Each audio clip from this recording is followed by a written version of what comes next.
Puji Tuhan, kita bersyukur kalau pagi hari ini Tuhan kembali menolong, menyertai hidup kita untuk bisa bersama-sama, untuk beribadah, bersekutu di dalam ruang lucu pada pagi hari ini. Bapak Ibu yang dikasihi Tuhan, seorang anak yang memiliki satu kemampuan di dalam pendidikannya, mungkin itu SD, SMP, atau SMA, memiliki prestasi di sekolah, maka secara otomatis orang tua senang, juga gurunya senang, karena anak didiknya memiliki satu kemampuan, ada hasil yang dia peroleh, mungkin menjadi juara, atau memperoleh penghargaan yang begitu besar. Maka ada satu kebanggaan terutama dari orang tua dan juga dari guru yang sudah mengajarkan anak tersebut. Maka demikian juga di dalam kehidupan kekristenan kita. Apabila di dalam kekristenan ini, dalam menjalani hidup kita sebagai orang percaya, ketika kita mampu melakukan hal-hal yang baik, mampu memberikan yang terbaik untuk kemuliaan Tuhan, maka ada satu kebanggaan, ada satu hal yang menyenangkan hati Tuhan yang dilihat dari hidup kita. Bukan hanya dari sisi Tuhan, tentu orang yang melihat pun akan memuji nama Tuhan. Itu akan membuktikan kita bahwa orang-orang yang percaya kepada Tuhan atau disebut sebagai murid-murid Kristus. Artinya apa? Orang tidak melihat bahwa kita orang percaya, tetapi orang melihat bahwa kita ada perbuatan-perbuatan baik, ada hal-hal yang baik yang bisa dilihat orang, sehingga orang akan menilai bahwa kita ini adalah murid-murid Kristus. Nah, pada pagi hari ini kita akan melihat dengan tema yang sudah diberikan kepada saya oleh pengurus dari MPC ini, yaitu murid-murid Kristus yang diambil dari Yohanes pasal 15 ayat ke-8. Ya. Nah, saya sudah sampaikan tadi bahwa apa sih yang menjadi bukti bahwa kita ini adalah murid-murid Kristus. Harus ada bukti Bapak Ibu yang dikasihi Tuhan. Kalau seorang anak memiliki kemampuan, dia itu membuktikan bahwa dia adalah seorang murid, harus memiliki prestasi. Ada sesuatu yang dia peroleh, ada sesuatu pengetahuan yang bisa diandalkannya. Maka di dalam Kekristenan pun demikian, ya. Tidak hanya disebut sebagai murid-murid Kristus atau pengikut Kristus saja, tetapi ada bukti otentik yang bisa dilihat orang, yang bisa kita juga kerjakan di dalam kehidupan kita. Maka pada pagi hari ini kita akan membaca dulu terlebih dahulu di dalam Yohanes pasal 15 ayat yang ke-8. Saya akan bacakan untuk kita. Dalam hal inilah Bapakku dipermuliakan, yaitu jika kamu berbuah banyak, dan dengan demikian kamu adalah murid-muridku. Saya ulangi membaca. Dalam hal inilah Bapakku dipermuliakan yaitu jika kamu berbuah banyak, dan dengan demikian kamu adalah murid-muridku. Kata syarat yang kita perlu belajar pada pagi hari ini adalah, kata jika adalah merupakan syarat yang paling utama yang perlu kita perhatikan pada pagi hari ini. Untuk menjadi murid Kristus ada syaratnya. Ya, dalam hal inilah Bapakku dipermuliakan, yaitu jika kamu berbuah banyak. Bapak Ibu yang dikasihi oleh Tuhan, bahwa disebut sebagai murid Kristus, yang pertama bahwa harus bisa menghormati dan mempermuliakan nama Tuhan. Seorang murid Kristus yang percaya kepada Tuhan, maka tidak ada alasan bagi dia, ya, maka di dalam kehidupannya itu harus terutama menghormati, mengakui Kristus sebagai Tuhan dan Juru Selamatnya. Tidak mungkin seorang yang percaya kepada Tuhan, mengakui orang Kristen, murid-murid Kristus, tapi hidupnya dalam perjalanan kehidupannya justru tidak menghormati kebesaran Tuhan. Tidak mengakui bahwa Tuhan itu ada. Ya. Apabila atau jika hidup tidak menyenangkan Tuhan, maka itu tidak dapat dikatakan sebagai murid Kristus. Apabila hidup tidak dapat menyenangkan hati Tuhan, memberikan penghormatan di dalam perjalanan hidup sehari-hari, maka tidak mungkin itu dikatakan sebagai murid Kristus. Ya. Maka pada pagi hari ini kita yang hadir pada pagi hari ini, maka penting bagi kita untuk melihat bagaimana status kita sebagai murid-murid Kristus ini, apakah memang dalam perjalanan hidup kita ada syarat yang ada di dalam Yohanes pasal 15 ini, bahwa kita sudah mengakui, menghormati kedaulatan Tuhan di dalam kehidupan kita. Ya. Artinya apa? Bahwa di dalam perjalanan hidup ini, di dalam kepercayaan kita, dalam pengikuti kita sebagai murid-murid Kristus, harus selalu memiliki pola hidup yang benar. Ya. Harus memiliki cara hidup yang selalu memuji, memuliakan Tuhan. Harus selalu ada di dalam kehidupannya adalah mempermuliakan nama Tuhan. Ya. Dalam hal inilah Bapakku dipermuliakan. Dalam hal apa? Tentu di ayat yang ke-7 atau ayat-ayat sebelumnya itu kita tidak bisa lepas. Di ayat-ayat sebelumnya, di ayat yang ke-7, ya, di ayat yang ke-7 jelas mengatakan kepada kita, jikalau kamu tinggal di dalam aku dan firmanku tinggal di dalam kamu, mintalah apa saja yang kamu kehendaki dan kamu menerimanya. Maka hal yang pertama, hal yang harus kita lakukan sebagai orang yang percaya kepada Tuhan, sebagai murid-murid Kristus, maka penting bagi kita untuk tinggal selalu ada hubungan relasi dengan Tuhan. Tinggal di dalam Kristus. Tidak mungkin seorang pengikut Kristus, Bapak Ibu, yang dikasih oleh Tuhan, kalau dia tidak memiliki relasi yang baik dengan Tuhan. Ya. Nah, mari pada pagi hari ini kita akan belajar bersama-sama untuk melihat kembali bagaimana status kita sebagai murid-murid Kristus. Ya. Kalau kita tadi melihat konteks Yohanes ini adalah bagaimana ya Yesus Kristus memberikan satu metafora bahwa dia adalah pokok anggur yang benar. Maka murid-muridnya itu adalah bagaimana ranting-rantingnya ini. Maka nanti kalau kita melihat di ayat-ayat selanjutnya bahwa ranting-ranting yang tidak memiliki buah yang banyak itu akan dipotong. Artinya apa? Maka seorang murid yang tidak dapat mempermuliakan Tuhan, yang tidak dapat memuji Tuhan, tidak dapat menyenangkan Tuhan, itu akan disingkirkan. Yang tidak membawa sesuatu yang menyenangkan hati Tuhan, itu akan disingkirkan oleh Tuhan di dalam pengikutan kita kepada Tuhan.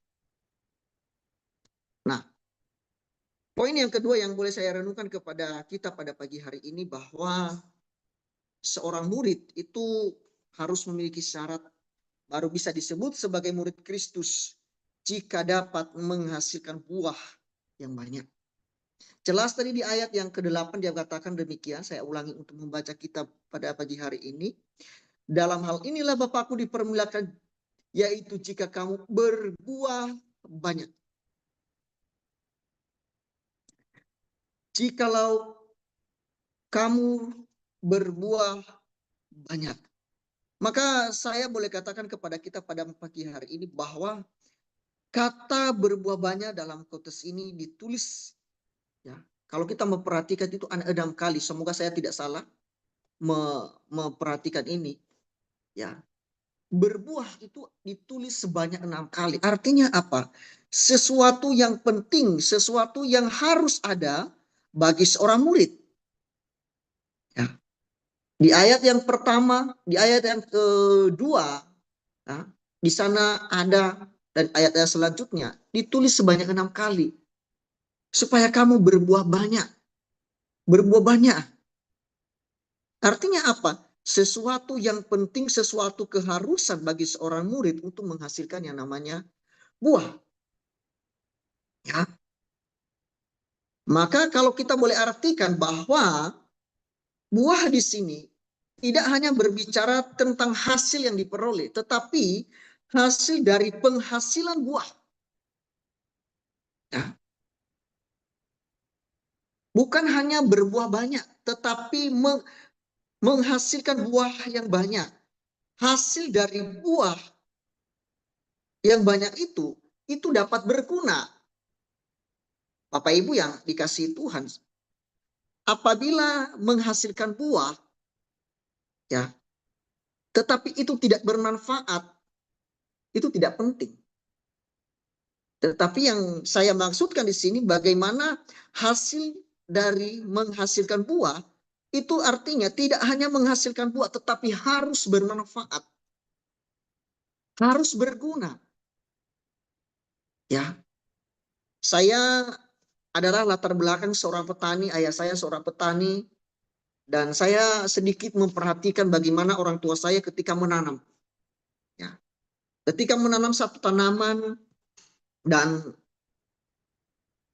pasti keinginan yang menanam adalah supaya dapat memperoleh hasil. Tetapi tidak cukup hasil itu. Tetapi bagaimana hasil itu dapat bermanfaat bagi keluarga, bagi dirinya sendiri. Nah, maka sebuah tanaman itu harus memiliki yang namanya proses. Ya, sebuah tanaman baru dapat menghasilkan buah ketika dia sudah melewati yang namanya proses. Tidak mungkin Bapak Ibu yang dikasih Tuhan, sebuah tanaman, ya, sebatang tanaman dapat bertumbuh, dapat berbuah jikalau dia tidak melalui proses. Dia harus ditanam dulu, ya. Kalau dia ada biji harus ditanam bijinya dulu, ya. Baru dipupuk, dipelihara dan lain sebagainya dengan harapan supaya berbuah, supaya ada buah. Ya. Bapak Ibu, untuk apa ketika sudah berbuah itu dapat dinikmati? Maka menjadi pertanyaan bagi kita pada pagi hari ini, untuk apa sebuah tanaman, ya, menghasilkan buah banyak tetapi itu tidak bermanfaat? Ya. Tidak penting berapa buah banyaknya, tetapi yang terpenting adalah manfaatnya. Ya. Nah, tentu ada buah-buah yang dihasilkan. Sebuah tanaman itu tidak semua buahnya itu bagus. Pasti ada yang namanya buah yang tidak bermanfaat seperti busuk dan lain sebagainya. Maka yang busuk-busuk inilah tidak penting itu dibuang. Itu harus disingkirkan. Karena itu tidak bermanfaat. Maka di dalam teks ini bahwa berbuah banyak adalah harus bermanfaat. Ya, harus dapat dinikmati. Maka kita sebagai murid-murid Kristus, ya, yang sudah percaya, maka penting bagi kita untuk menghasilkan buah. Buah yang banyak. Buah-buah yang bisa dinikmati. Buah-buah yang dapat menjadi berkat bagi orang lain. Maka kalau kita di dalam Alkitab, apa sih buah-buah yang bisa yang bisa dipetik bagi seorang murid? Tentu Bapak Ibu kita tidak bisa melepaskan daripada yang namanya buah-buah roh.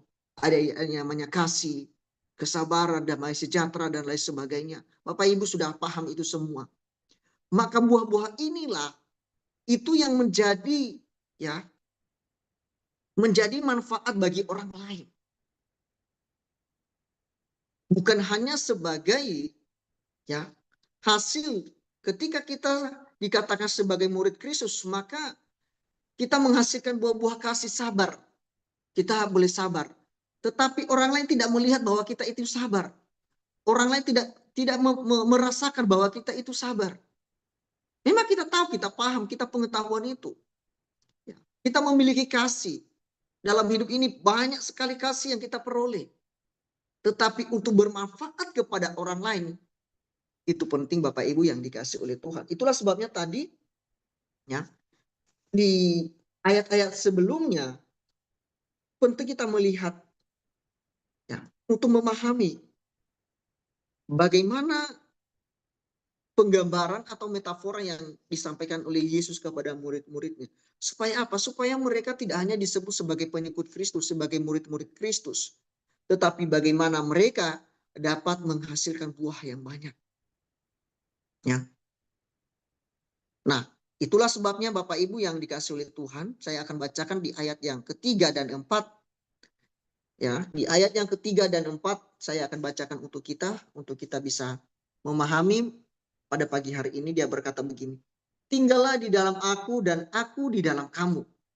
Sama seperti ranting tidak dapat berbuah dari dirinya sendiri. Kalau ia tidak tinggal pada pokok anggur, demikian juga kamu tidak berbuah jika kamu tidak tinggal di dalam aku. Bapak Ibu yang dikasih oleh Tuhan, bagaimanapun usaha kita untuk dapat ya menghasilkan buah, ya, untuk memiliki kasih di dalam hidup ini. Tetapi kalau relasi kita kepada Tuhan itu tidak ada, kalau hubungan kita dengan Tuhan itu tidak konsisten di dalam perjalanan hidup kita, maka sia-sia semua yang kita perjuangkan, semua menjadi sia-sia buah-buah yang sudah tumbuh di dalam hidup ini. Ya. Di ayat yang ketiga berkata begini, kamu memang sudah bersih karena firman yang telah kukatakan kepadamu. Maka lebih penting, kamu memang sudah bersih, tetapi lebih pentingnya adalah bagaimana kamu tinggal di dalam aku. Kamu memiliki relasi dengan aku.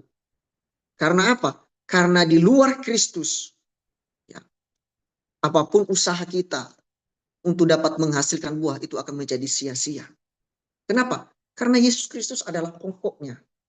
Pokok anggur yang dapat menghasilkan buah, yang memberikan buah itu kepada kita. Karena kita ini hanya ranting-ranting. Maka ada risiko yang perlu kita perhatikan pada pagi hari ini. Apabila sudah diberikan kesempatan untuk tinggal bersama, sudah diberikan waktu oleh Tuhan untuk memiliki relasi, tetapi ternyata hasilnya apa? Tidak berbuah banyak. Maka yang dilakukan oleh pengusaha pokok anggur ini adalah membersihkannya. Ya. Supaya apa? Supaya ranting-ranting yang bisa berbuah ini tidak mempengaruhi ranting-ranting yang tidak berbuah. Maka yang tidak berbuah ini, yang tidak bagus ini akan dipotong dan dibersihkan. Supaya apa? Supaya ranting-ranting yang lain tidak terkontaminasi. Maka penting bagi kita pada pagi hari ini Bapak Ibu yang dikasihi oleh Tuhan, untuk memastikan bahwa kita ini adalah ranting yang sudah memiliki relasi dengan pokok anggurnya. Ya. Yang sudah memiliki kedekatan yang baik. Bukan bagian ranting yang tidak memiliki buah. Bukan bagian ranting yang akan dibuang. Tetapi ranting-ranting yang justru menghasilkan buah yang banyak dan bermanfaat. Tidak hanya untuk diri sendiri. Tetapi bagaimana orang lain juga dapat berkata, oh dia adalah murid Kristus. Puji Tuhan dia sudah menjadi orang percaya. Oh itu ya orang Kristen itu ya. Ketika ada masalah selalu berdoa. Ketika ada gesekan dia selalu sabar. Maka buah-buah inilah itu yang dilihat. Bukan statusnya sebagai murid Kristus. Tidak. Status kita sebagai murid-murid Kristus itu sudah selesai. Ketika Yesus mati di atas kayu salib, status kita sah sebagai murid-murid Kristus. Tetapi untuk menghasilkan buah yang banyak, itu menjadi tanggung jawab kita sebagai orang percaya. Untuk hidup di dalam kasih, untuk hidup di dalam kesabaran, untuk hidup di dalam ya saling mengasihi, itu adalah usaha kita untuk menghasilkan buah. Usaha kita, bagaimana kita untuk dapat bermanfaat kepada orang lain. Ya. Itu menjadi tanggung jawab kita sebagai murid-murid Kristus, Bapak Ibu yang dikasihi Tuhan. Maka dengan demikian, apabila buah-buah ini, buah yang banyak ini, yang sudah ada di dalam diri kita masing-masing, maka kita tinggal bagaimana untuk bisa bermanfaat kepada orang lain. Tinggal kita bagaimana untuk bisa berguna kepada orang lain. Karena status kita sebagai murid Kristus itu sudah selesai, sudah sah bahwa kita ini adalah murid-murid Kristus. Tetapi yang terpenting adalah bagaimana kita menghasilkan buah yang banyak. Dan dari sanalah buah-buah ini mempermuliakan nama Tuhan. Tidak mungkin sebuah tanaman Bapak Ibu yang dikasih oleh Tuhan menghasilkan buah jikalau ia tidak melewati yang namanya proses. Ya. Sebatang tanaman tidak mungkin menghasilkan buah yang banyak jikalau ia tidak dipelihara dengan baik, tidak dirawat, ya, tidak diberikan pupuknya. Maka tanaman yang baik yang menghasilkan buah yang banyak, maka dia harus yang namanya mengalami proses, ya, dan lain sebagainya. Oleh sebab itu mari kita Bapak Ibu yang dikasihi oleh Tuhan, kita sebagai murid-murid Kristus, kita layak disebut sebagai murid Kristus apabila kita sudah dan akan menghasilkan buah yang dapat mempermuliakan nama Tuhan dan bermanfaat bagi orang lain. Demikian renungan yang bisa saya sampaikan kepada kita pada pagi hari ini. Maka acara selanjutnya, doa dan lain sebagainya saya serahkan kepada Saudara Enas untuk bisa melanjutkan ibadah kita pada pagi hari ini. Puji Tuhan. Puji Tuhan, terima kasih Pak Filipus untuk berkat firman Tuhan yang luar biasa di pagi hari ini. Kita adalah murid-murid Tuhan yang sudah seharusnya menghasilkan buah yang bisa dirasakan dan dinikmatin bermanfaat bagi semua orang.